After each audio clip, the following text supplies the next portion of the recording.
के पास क्वेश्चन 4 है। Which of the following matrices are equal and which of them are not. तो जब भी हम मैट्रिसेस देखते हैं कि इक्वल हैं या नहीं है, तो उसके अंदर की वैल्यूज मैटर करती हैं और साथ में साथ उसका ऑर्डर बहुत मैटर करता है कि उसका ऑर्डर क्या है।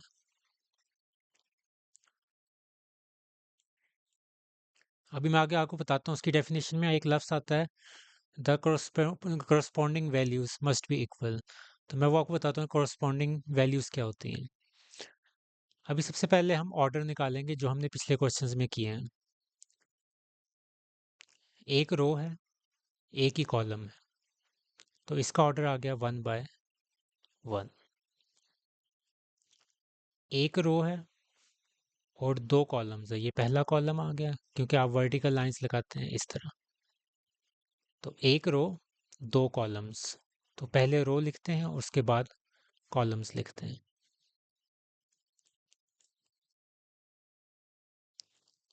दो रोज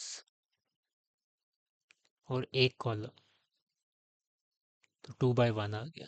अभी सब मैं ऑर्डर लिख रहा हूँ, उसके बाद फिर हम इसको देखेंगे क्या आता है। ये क्वेश्चन है, इसको थोड़ा सॉल्व करना पड़ेगा। मैं इसको ब्लैक से पहले सॉल्व कर लेता हूँ, क्योंकि यहाँ बीच में प्लस का साइन आ गया, यानी कि ये ऑपरेशन है। तो इसको पहले हमने 2 + 2 4 हो जाएगा। अगर आप इसको वैसे ही देख रहे होते तो शायद आपके जहन में ये आता कि एक रो है और दो कॉलम्स हैं, लेकिन नहीं, ये जो साइन है ये इन दोनों को मिला रहा है, इन दो नंबर्स को। तो ऑपरेशन है तो आपको करना पड़ेगा। अब आप इसको चेक कर सकते हैं कि एक ही रो है और एक ही कॉलम है, तो इसका ऑर्डर 1/1 है। और अब अगर आप गौर से देखें तो ए वाला था, उसके अंदर भी 4 आ रहा था, डी के अंदर भी 4 आ रहा है, इसका ऑर्डर भी 1/1, इसका ऑर्डर भी 1/1। तो आपके पास ए बराबर है डी के। तो इस तरह हम इसको लिखेंगे आखिर में कि ए किसके बराबर है, बी किसके बराबर है, सी एंड सो ऑन।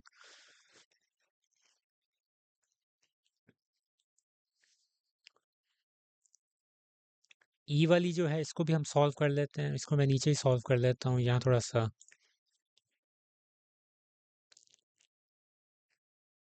ई आपके पास क्या है, क्योंकि यहाँ भी ऑपरेशन है बीच में, इसको भी आप सॉल्व कर लें। 3 + 3 6 और 8 + 1 9।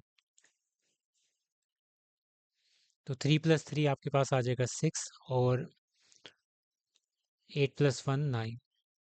तो ई की मैट्रिक्स ये बनी है। आप और भी मैं देख लेता हूँ कोई सॉल्व करने वाली। ये वाली सॉल्व करने वाली है क्योंकि 5/5 है और 4/2 है। तो एफ को भी मैं सॉल्व कर रहा हूँ।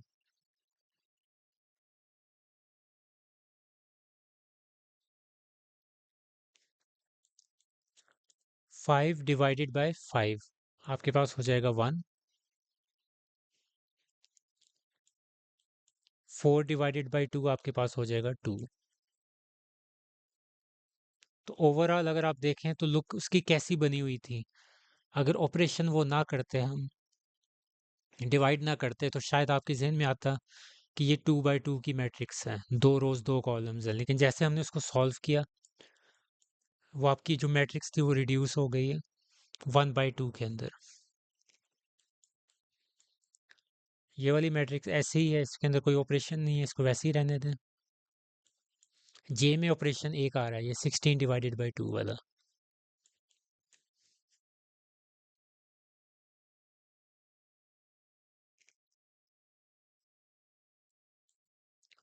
136, 136। और ये जो 16/2 है, 16/2 8 होता है, तो वो आप यहाँ लिख देंगे। बाकी के है इसके अंदर। अगर कंफ्यूजन हो रही है आपको कि इसमें क्या ऑपरेशन हो रहा है, आप इस तरह लाइन लगा सकते हैं, ये देखें।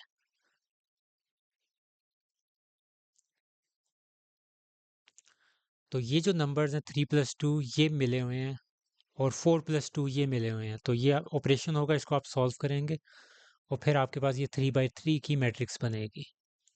3 रोज हैं और 3 कॉलम्स हैं।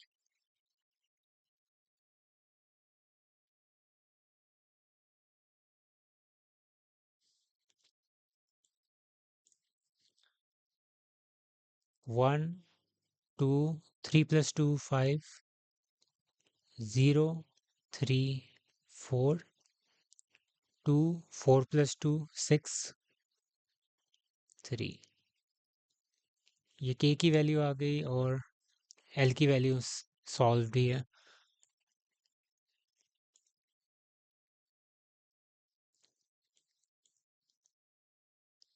अब आप वेरीफाई करेंगे। अब आपके पास सारी वैल्यूज़ हैं। अब ये देखें, ए आपके पास बराबर आ गया किसके, डी के। वो मैंने शुरू में बताया था कि इधर भी 4 है, इधर भी 4 है, इसका ऑर्डर भी 1 बाय 1 है, इसका ऑर्डर भी 1 बाय 1 है। तो पहला कंक्लूजन आपके पास आ जाएगा, ए है बराबर ई के।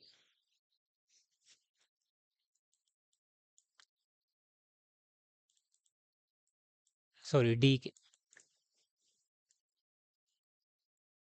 ए आपके पास बराबर है डी के। अब बाकी जो रह गए हैं उनके आप ऑर्डर निकाल लें।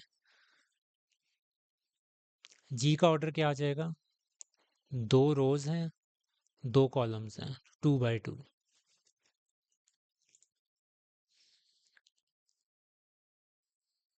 इसका ऑर्डर क्या है, या इसमें अगर ऑर्डर नहीं भी निकालना, एक और आसान काम है, वही कर लेते हैं, सिर्फ इसको देख के पहचान लें। मैं इसको थोड़ा जूम आउट करके दिखा रहा हूँ, ये देखें। और रेड से अब मैं मार्क कर रहा हूँ।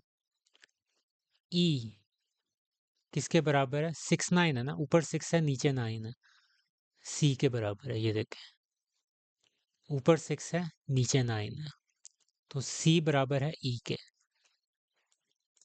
तो यहाँ आप लिख सकते हैं सी है is equal to, C is equal to ई।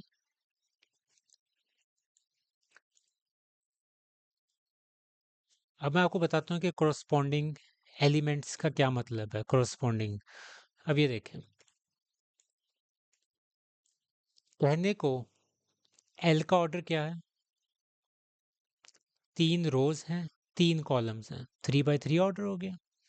के का ऑर्डर क्या है, 3 रोज हैं और 3 ही कॉलम्स हैं, इसका भी 3 बाय 3 है। तो अगर हम खाली ऑर्डर की बात करेंगे कि ऑर्डर सेम होगा तो मैट्रिसेस इक्वल हो जाएंगे, तो ऐसा नहीं हो सकता। उसकी वजह क्या है कि कोरस्पॉन्डिंग एलिमेंट्स का होना भी, सेम होना भी ज़रूरी है। कोरस्पॉन्डिंग एलिमेंट्स का क्या मतलब है, इसका पहला एलिमेंट क्या है, 1, ठीक है। दूसरा एलिमेंट इधर 3 है, इधर क्या है, 2 है।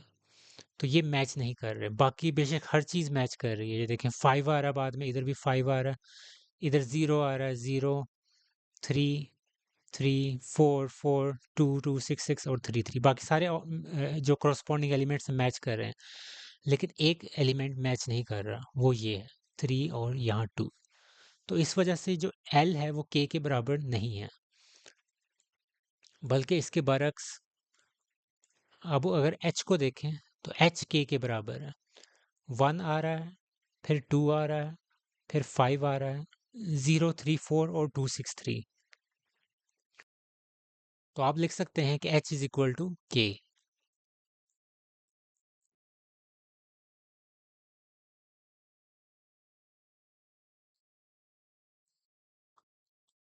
अब इसके अलावा देखते हैं कुछ मैच हो रहा है कि नहीं हो रहा। यहाँ देखें, आई और जे में भी वही मसला है कि आपके कोरोस्पॉन्ड, आपके ऑर्डर बेसिक बेसिक सेम है। आई का ऑर्डर क्या है, 2 बाय 2 है। जे का ऑर्डर क्या है, 2 बाय 2। 2 रोज 2 कॉलम्स, ऑर्डर सेम हो गया, लेकिन कोरोस्पॉन्डिंग एलिमेंट्स मैच नहीं कर रहे। और सिर्फ एक भी मैच नहीं करेगा तो इक्वल नहीं होंगे। जिस तरह आप यहाँ देखें, 6 के साथ क्या है, यहाँ है 7 है, यहाँ क्या है 6 के साथ 8 है। तो इस वजह से आई जे के बराबर नहीं है। बाकी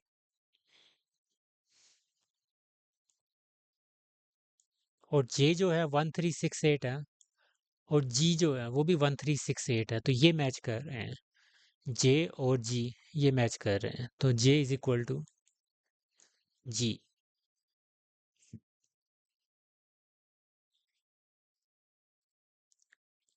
इसके अलावा तो नहीं कुछ रह गया, देख लेते हैं। 2 + 2 4 6 9।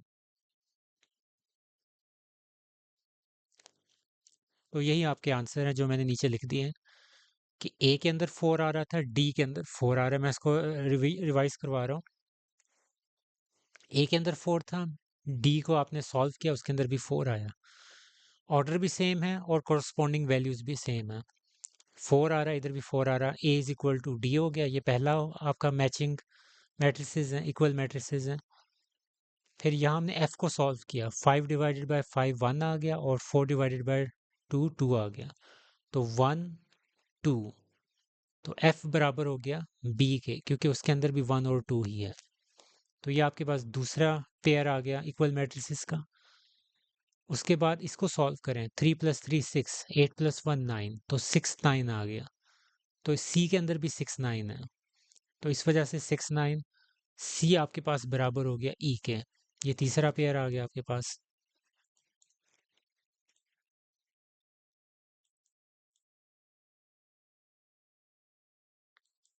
ओके, मैंने एक मिस कर दिया। B is equal to F मैंने करना था, वो मैंने इधर लिखा नहीं है। B is equal to F, ये भी मैचिंग है।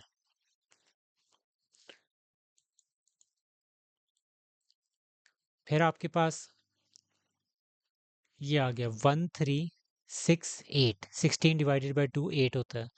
तो 1 3 6 8 और कौन सा था, जी के अंदर है। तो जी आपके पास बराबर हो गया जे के। बाकी आपने इसको सॉल्व किया तो यहाँ 5 आ जाएगा, यहाँ आ जाएगा 6। तो 1 2 5 ये आपके पास एच के अंदर है। 0 3 4 और 2 6 3 ये बिल्कुल मैच कर रहे हैं, तो एच आपके पास बराबर हो गया के। तो ये आपके पास इक्वल मैट्रिसेस आ गई। तो याद रखें, मैट्रिसेस इक्वल होने के लिए दो खसूसियात होनी ज़रूरी हैं। इसकी डेफिनेशन भी यही है कि आपके पास एक तो ऑर्डर सेम होना चाहिए, और दूसरी इसकी कंडीशन ये होती है कि कोरस्पॉन्डिंग एलिमेंट्स इक्वल होने चाहिए बिल्कुल। तो इसी वजह से आई जो था वो जी के बराबर नहीं हो सका, क्योंकि इसके 7 आ रहा, यहाँ 8 आ रहा, कोरस्पॉन्डिंग एलिमेंट्स बराबर नहीं थे इसमें।